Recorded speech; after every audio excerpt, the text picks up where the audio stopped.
ਬਾਕੀ ਤੁਸੀਂ ਉਸ ਦੇ ਫੈਨਸ ਬਾਰੇ ਕਿਹਾ ਵੀ ਜੋ ਸਿੱਧੂ ਮੂਸੇਵਾਲੇ ਦੇ ਫੈਨਸ ਨੇ ਉਹ 20 ਤੋਂ 30 ਸਾਲ ਦੀ ਏਜ ਵਿੱਚ ਹੀ ਨੇ, ਤੇ ਤੁਸੀਂ ਕਿਹਾ ਵੀ 20 ਤੋਂ 30 ਸਾਲ ਵਾਲੇ ਜਿਹੜੇ ਹੁੰਦੇ ਨੇ ਇਹਨਾਂ ਨੂੰ ਤਾਂ ਸਿਰਫ ਇੰਨਾ ਕੁ ਪਤਾ ਹੁੰਦਾ ਹੈ ਵੀ ਆਈਸਕ੍ਰੀਮ ਕਿਹੜੀ ਮੰਗਣੀ ਆ ਮਾਂ ਬਾਪ ਤੋਂ ਤੇ ਚਾਕਲੇਟ ਕਿਹੜਾ ਮੰਗਣਾ ਹੈਗਾ।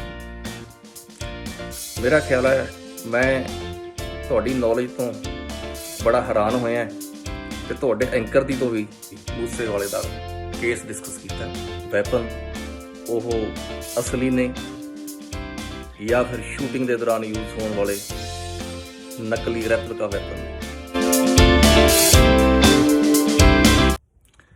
ਰਵੀ ਜੋਸ਼ੀ ਜੀ, ਤੁਹਾਡੀ 12 ਜੂਨ ਇੰਡੀਆ ਦੇ ਰਾਤੀ 9:30 ਵਜੇ ਇੱਕ ਅਕਾਲ ਚੈਨਲ UK ਜੋ ਕਿ ਬਰਮਿੰਘਮ ਦੇ ਵਿੱਚ ਬੇਸਡ ਹੈ ਉਸ 'ਤੇ ਇੰਟਰਵਿਊ ਸੁਣੀ, ਜਿਸ ਦੇ ਵਿੱਚ ਤੁਸੀਂ ਮੂਸੇਵਾਲੇ ਦਾ ਕੇਸ ਡਿਸਕਸ ਕੀਤਾ।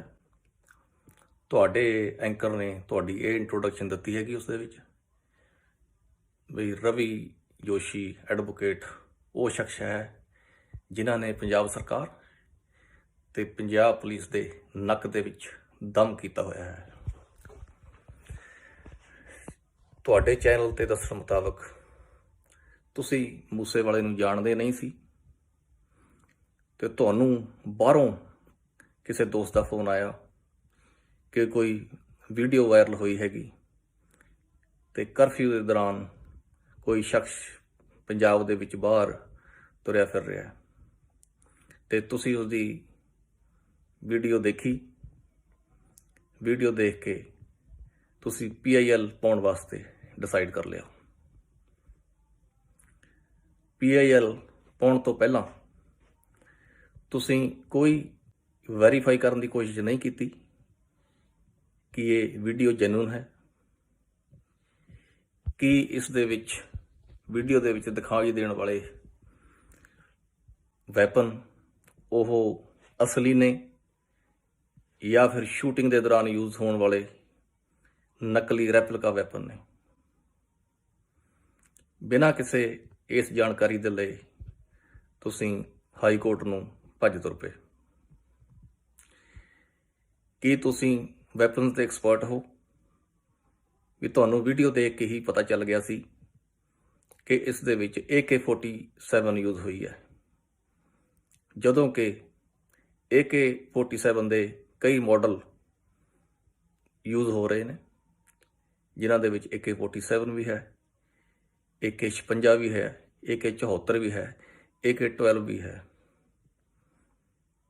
ਤੇ ਇਹ ਸਾਰੇ ਪੰਜਾਬ ਪੁਲਿਸ ਦੇ ਕੋਲ ਅਵੇਲੇਬਲ ਨੇ ਜੇ ਤੁਸੀਂ ਉਹਨਾਂ ਤੇ ਵੀ ਗੱਲ ਕਰਦੇ ਹੋ।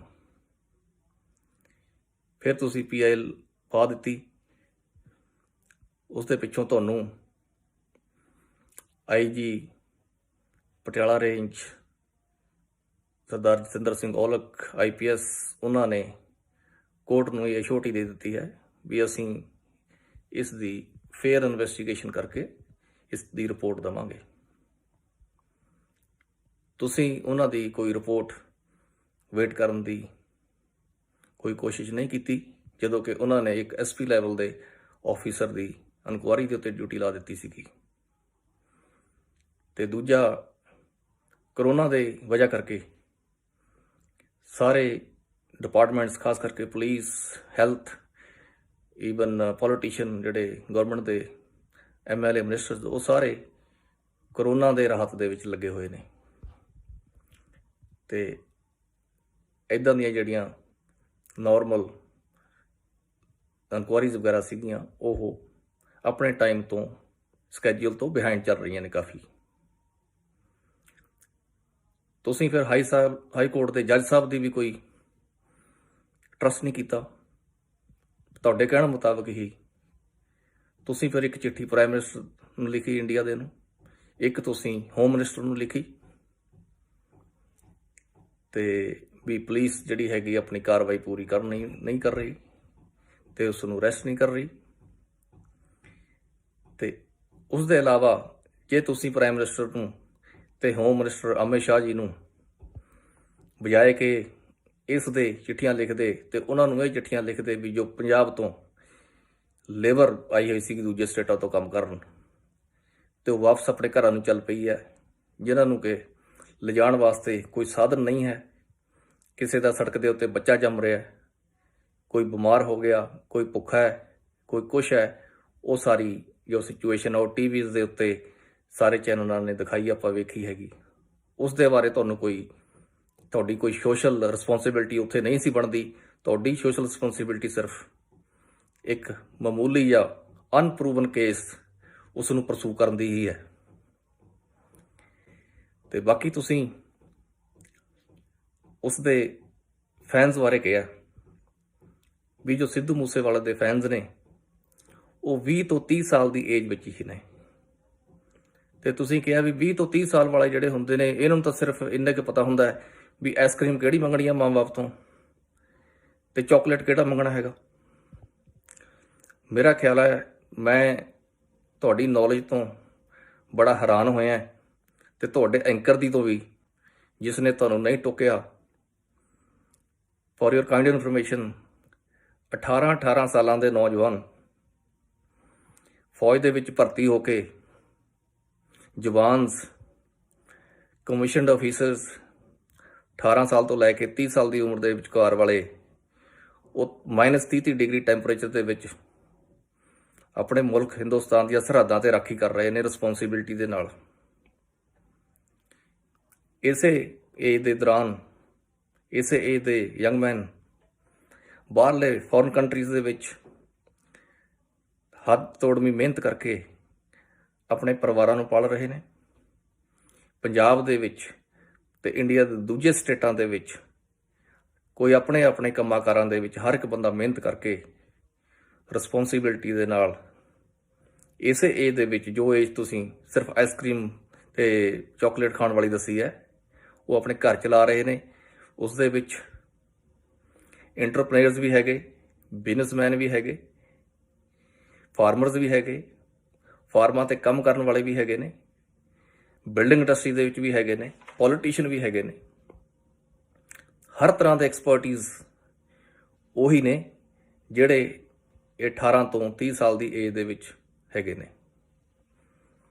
ਤੇ ਇਹ ਉਹਨਾਂ ਵਾਸਤੇ ਬਹੁਤ ਵੱਡੀ, ਇਸ ਏਜ ਗਰੁੱਪ ਵਾਸਤੇ ਤੁਸੀਂ ਬਹੁਤ ਵੱਡੀ ਉਹਨਾਂ ਦੀ ਇਨਸਲਟ ਕੀਤੀ ਹੈਗੀ। ਤੇ ਦੂਜਾ, ਇਹ ਸਿੱਧੂ ਮੂਸੇਵਾਲੇ ਦੇ ਜੋ ਫੈਨ ਨੇ ਉਹ ਕੋਈ ਸਾਰੇ ਉਹ ਪਿੰਡਾਂ ਵਾਲੇ, ਕੋਈ ਰੂਰਲ ਏਰੀਆ ਤੋਂ ਨਹੀਂ ਹੈਗੇ।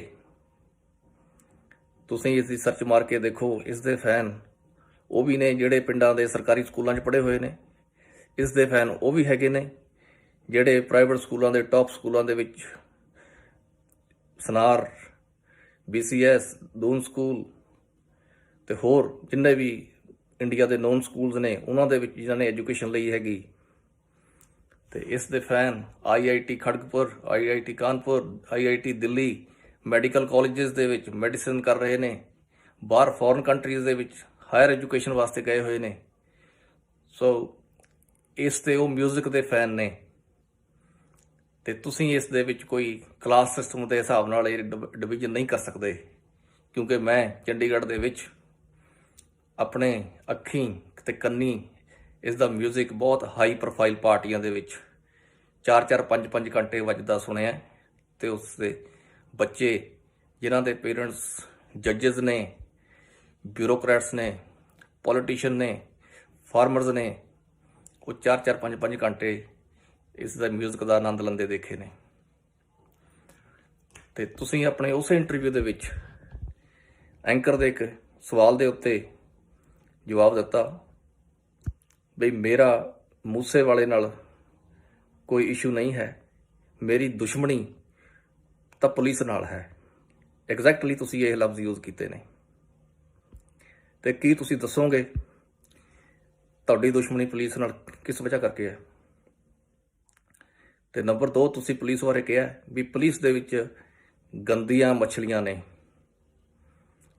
ਤੇ ਕੀ ਤੁਸੀਂ ਸਪੈਸੀਫਾਈ ਕਰੋਗੇ ਵੀ ਉਹ ਮੱਛਲੀਆਂ ਕਿਹੜੀਆਂ ਨੇ ਜਿਨ੍ਹਾਂ ਬਾਰੇ ਤੁਹਾਨੂੰ ਇੰਨੀ ਸਰਟਨ ਨੌਲੇਜ ਹੈ, ਜੋ ਕਿ ਤੁਸੀਂ ਇੱਕ ਫੋਰਨ ਕੰਟਰੀ ਦੇ ਉਸ ਚੈਨਲ ਤੇ ਬੈਠ ਕੇ ਕਹਿ ਰਹੇ ਹੋ ਪੰਜਾਬ ਪੁਲਿਸ ਬਾਰੇ, ਜੋ ਇੱਕ ਬਾਰਡਰ ਦੇ ਸਟੇਟ ਨੂੰ law and order the situation ਨੂੰ ਸੰਭਾਲ ਰਹੀ ਹੈ ਆਪਣੀਆਂ ਕੁਰਬਾਨੀਆਂ ਕਰਕੇ, ਤੇ ਉਹਨਾਂ ਨੂੰ ਬਦਨਾਮ ਕੀਤਾ ਜਾ ਰਿਹਾ ਬਾਰ ਫੋਰਨ ਚੈਨਲ ਦੇ ਉੱਤੇ।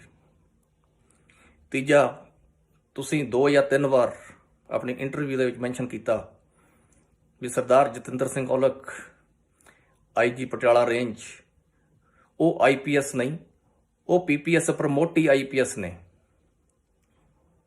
ਤੇ ਇਹ ਤੁਹਾਨੂੰ ਮੈਂਸ਼ਨ ਕਰਨ ਦਾ ਮਤਲਬ ਕੋਈ ਰੈਲੇਵੈਂਟ ਸੀਗਾ ਉਸ ਦੇ ਵਿੱਚ? IPS ਚਾਹੇ ਪ੍ਰਮੋਟੀ ਹੈ ਚਾਹੇ ਡਾਇਰੈਕਟ ਹੈਗਾ, IPS ਤਾਂ IPS ਹੀ ਹੈ। ਬਾਕੀ ਸਰਦਾਰ ਜਤਿੰਦਰ ਸਿੰਘ ਔਲਖ ਰੋਪੜ, ਨਵਾਂਸ਼ਹਿਰ ਤੇ ਸੰਗਰੂਰ, ਜਿੱਥੇ ਉਹਨਾਂ ਦੀ SSP ਦੀ ਟਨਿਓਰ ਸੀਗੀ, ਫਿਰ ਉਹ police commissioner Amritsar, police commissioner Ludhiana, ਜਿੱਥੋਂ ਕਿ ਉਹਨਾਂ ਦੇ ਰਿਕਾਰਡ ਬੋਲਦੇ ਨੇ ਉਹਨਾਂ ਦੀ ਜੌਬ ਦੇ ਵਿੱਚ ਓਨੈਸਟੀ ਤੇ ਆਪਣੀ ਜੌਬ ਨੂੰ ਬੜੀ ਸੀਰੀਅਸ ਲੈ ਕੇ ਲੋਕਾਂ ਦੀ ਸੇਵਾ ਕਰਨ ਦਾ ਮਾਣ ਪ੍ਰਾਪਤ ਹੈ। ਤੁਸੀਂ ਉਹਨਾਂ ਨੂੰ ਇੰਡੀਵਿਜੂਅਲ ਅਫਸਰਸ ਨੂੰ ਟਾਰਗੇਟ ਕਰਕੇ ਬਾਹਰ ਬੈਠੇ ਲੋਕਾਂ ਨੂੰ ਦੇ ਵਿੱਚ ਉਹਨਾਂ ਨੂੰ ਬਦਨਾਮ ਕਰਨਾ ਚਾਹੁੰਦੇ ਹੋ। ਜਿਹੜੇ ਲੋਕੀ ਪਹਿਲਾਂ ਹੀ ਬਾਹਰ ਪੰਜਾਬ ਸਟੇਟ, ਇੰਡੀਆ ਸਟੇਟ ਦੇ ਅਗੇਂਸਟ ਤੇ ਪੁਲਿਸ ਦੇ ਅਗੇਂਸਟ ਕੰਮ ਕਰ ਰਹੇ ਨੇ, ਤੁਸੀਂ ਉਹਨਾਂ ਨੂੰ ਇੱਦਾਂ ਦੀਆਂ ਇੰਟਰਵਿਊਆਂ ਦੇ ਕੇ, ਇੱਦਾਂ ਦੇ ਲਫ਼ਜ਼ ਬੋਲ ਕੇ ਤੁਸੀਂ ਉਹਨਾਂ ਨੂੰ ਹੋਰ ਵੀ ਬਲਦੀ ਦੇ ਉੱਤੇ ਤੇਲ ਪਾ ਰਹੇ ਹੋ। ਕੀ ਪਰਪਸ ਆ ਤੁਹਾਡਾ ਫੋਰਨ ਚੈਨਲਸ ਨੂੰ ਇੰਟਰਵਿਊਜ਼ ਦੇਣ ਦਾ? ਕੀ ਤੁਸੀਂ ਉਹਨਾਂ ਲੋਕਾਂ ਤੋਂ ਜੋ ਸਟੇਟ ਦੇ ਖਿਲਾਫ ਨੇ, ਇੰਡੀਆ ਸਟੇਟ ਦੇ ਖਿਲਾਫ ਨੇ, ਪੰਜਾਬ ਸਟੇਟ ਤੋਂ ਖਿਲਾਫ ਨੇ, ਜੋ ਪੁਲਿਸ ਤੋਂ ਖਿਲਾਫ ਨੇ ਪੰਜਾਬ ਦੇ ਵਿੱਚ, ਕੀ ਤੁਸੀਂ ਉਹਨਾਂ ਲੋਕਾਂ ਤੋਂ ਸਿੰਪਥੀ ਲੈ ਕੇ ਪੈਸੇ ਇਕੱਠੇ ਕਰਨ ਦੇ ਚੱਕਰ 'ਚੋਂ? ਇਹ ਵੀ ਜਰਾ ਕਲੈਰੀਫਾਈ ਕਰ ਦਿਓ। ਤੇ ਬਾਕੀ ਤੁਸੀਂ ਹੋਰ ਵੀ ਮੈਂਸ਼ਨ ਕੀਤਾ ਹੈ ਤੇ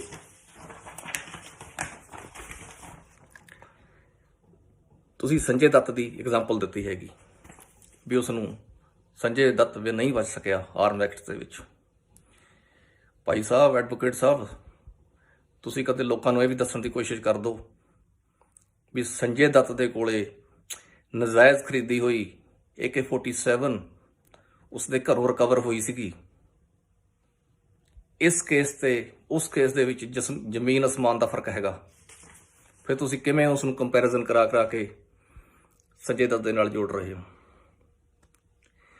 ਫਿਰ ਤੁਸੀਂ ਇੱਕ ਹੋਰ ਮੈਂਸ਼ਨ ਕੀਤਾ ਵੀ ਮੈਂ ਸਿੱਧੂ ਮੂਸੇਵਾਲੇ ਬਾਰੇ 34 ਪੇਜਸ ਦੀ ਇੱਕ ਕੰਪਲੇਂਟ ਕੈਨੇਡੀਅਨ ਹਾਈ ਕਮਿਸ਼ਨ ਨੂੰ ਭੇਜੀ ਹੈ ਤੇ ਵੀ ਇਹ ਕ੍ਰਿਮੀਨਲ ਐਲੀਮੈਂਟ ਹੈਗਾ, ਇਹ ਤੇ ਇੰਨੇ ਕੇਸ ਦਰਜ ਨੇ, ਇਹਨਾਂ ਦੇ ਵਿੱਚ ਭਗੌੜਾ ਹੈਗਾ, ਇਹਨੂੰ ਕੈਨੇਡਾ ਦੇ ਵਿੱਚ ਐਂਟਰੀ ਨਾ ਦਿੱਤੀ ਜਾਵੇ। ਜੋਸ਼ੀ ਸਾਹਿਬ, ਤੁਹਾਨੂੰ ਇਹ ਵੀ ਬੜਾ ਅੱਛੀ ਤਰ੍ਹਾਂ ਪਤਾ ਹੋਣਾ ਹੈ, ਬਹੁਤ ਲੋਕੀ ਬਾਹਰਲੇ ਕੰਟਰੀਆਂ ਦੇ ਵਿੱਚ 10-10, 15-15, 20-20 ਕਤਲ ਕਰਕੇ ਜਾਲੀ ਪਾਸਪੋਰਟਾਂ ਦੇ ਬਣਾ ਕੇ ਇੱਥੋਂ ਭੱਜ ਕੇ ਕਾਨੂੰਨ ਤੋਂ ਭਗੌੜੇ ਹੋਏ ਹੋਏ ਨੇ। ਕੀ ਤੁਸੀਂ ਕਦੇ ਉਹਨਾਂ ਬਾਰੇ ਲਿਖਿਆ ਕਿਸੇ ਫੋਰਨ ਕੰਟਰੀ ਦੀ ਹਾਈ ਕਮਿਸ਼ਨ ਨੂੰ? ਕਿ ਤੁਹਾਡੇ ਦਮ ਨਹੀਂ ਹੈਗਾ, ਉਹਨਾਂ ਦੇ ਛਿੱਤਰਾਂ ਤੋਂ ਡਰ ਲੱਗਦਾ ਹੈ? ਇਹ ਇੱਦਾਂ ਦੀ ਇੰਟਰਵਿਊ ਤੁਸੀਂ ਨੈਕਸਟ ਟਾਈਮ ਆ ਜਿਹੜੇ ਮੇਰੇ ਤੁਹਾਨੂੰ ਕੁਐਸਚਨ ਕੀਤੇ ਨੇ ਕੁਛ, ਇਹ ਕਾਈਂਡਲੀ ਤੁਸੀਂ ਇੱਕ ਵਾਰ ਦੁਬਾਰਾ ਲਾਈਵ ਆ ਕੇ ਚਾਹੇ ਉਸੇ ਚੈਨਲ ਤੇ ਆ ਜਿਓ ਤੇ ਫੋਨ ਲਾਈਨਾਂ ਖੋਲ ਕੇ ਤੇ ਫਿਰ ਗੱਲ ਕਰਿਓ ਤੇ ਅਸੀਂ ਫਿਰ ਇਹੀ ਕੁਐਸਚਨ ਤੁਹਾਤੋਂ ਤੇ ਤੁਹਾਡੇ ਐਂਕਰ ਤੋਂ ਅਸੀਂ ਪਬਲਿਕ ਦੇ ਸਾਹਮਣੇ, ਵਿਊਅਰਸ ਦੇ ਸਾਹਮਣੇ, ਲਿਸਨਰ ਦੇ ਸਾਹਮਣੇ ਕਲੈਰੀਫਾਈ ਕਰਾਂਗੇ। ਧੰਨਵਾਦ।